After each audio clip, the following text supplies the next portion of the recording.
Have you ever felt? Are you listening?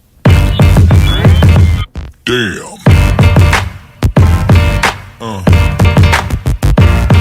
Both been here too long. You can't go back to Ireland or Poland or England, and I can't go back to Africa. And we will live here together, or we'll die here together. And it's not I am telling you.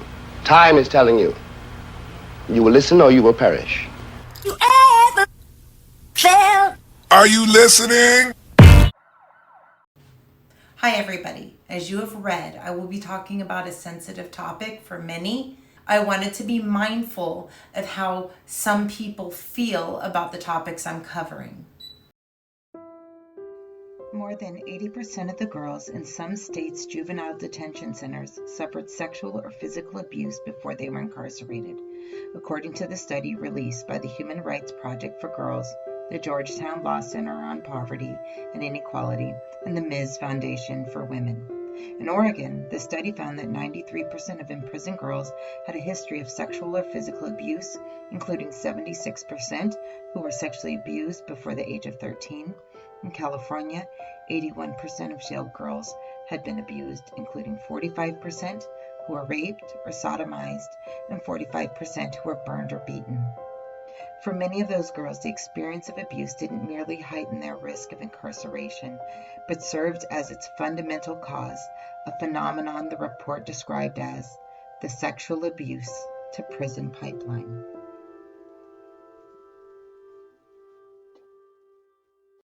The media and the legal system routinely treat young black women as older and more responsible than their ages would appropriately dictate. In January of 2021, in Rochester, New York, as a young 9-year-old black girl was handcuffed and put in the back of a squad car, the officer chastised her for behaving like a child. Her response was to remind him that she was in fact a child. The 9-year-old child was pepper sprayed, and all the while she cried out for her father like a child would.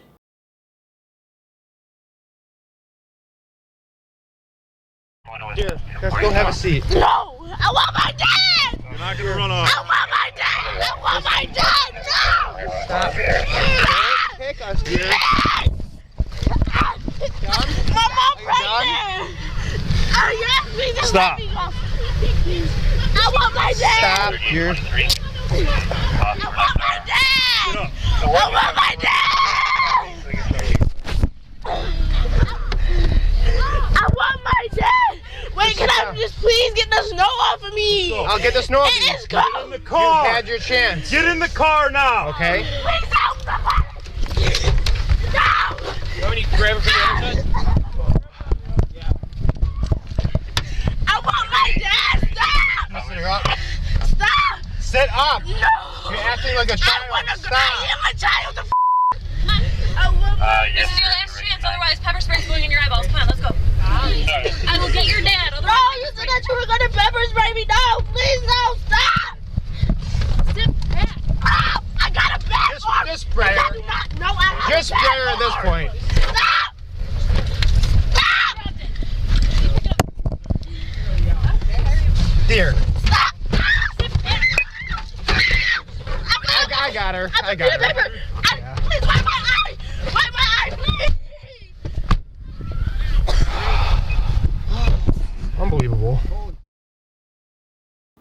This incident is one of many which we call adultification bias.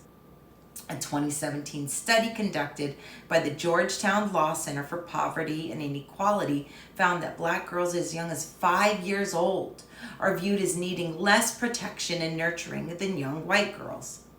This is not an isolated incident, and it is a reminder of how the criminal justice system treats young black girls.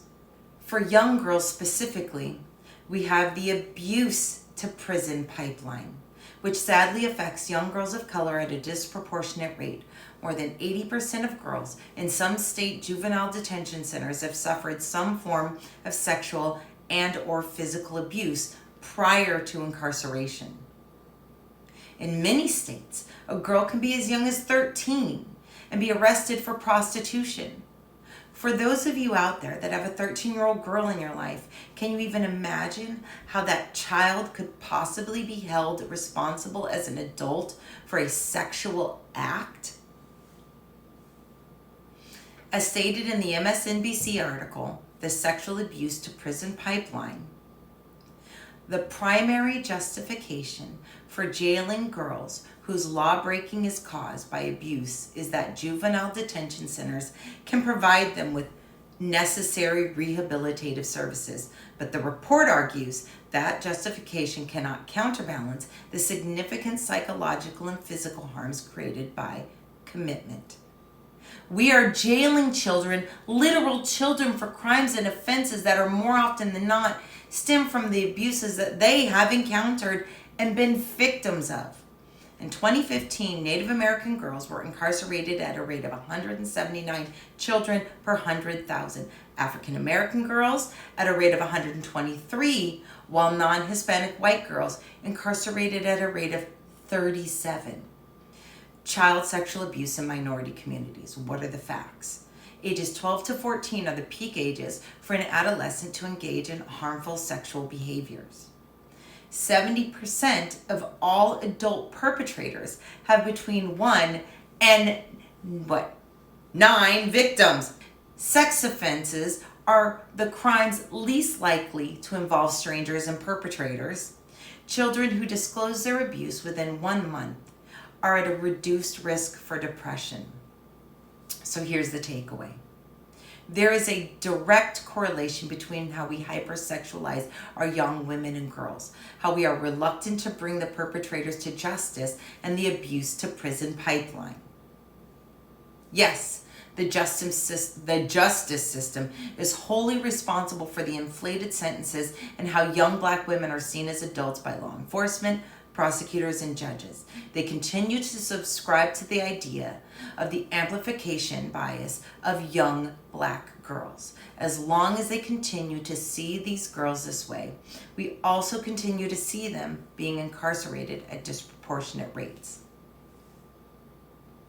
But there is hope. There are several groups that are fighting the stigmatization, and we can all do our part to support them as they fight these incorrect perceptions and unjust laws. Here are some.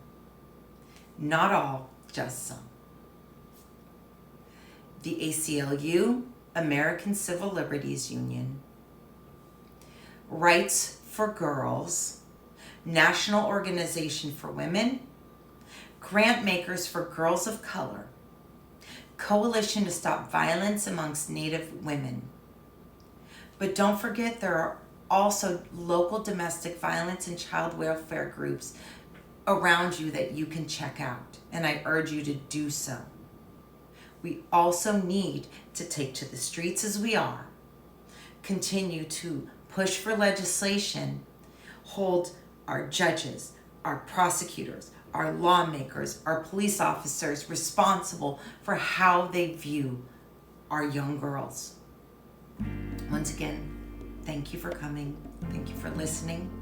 Please tell me how you feel in the comment section. And most of all, remember, this fight is for all of us, not some of us.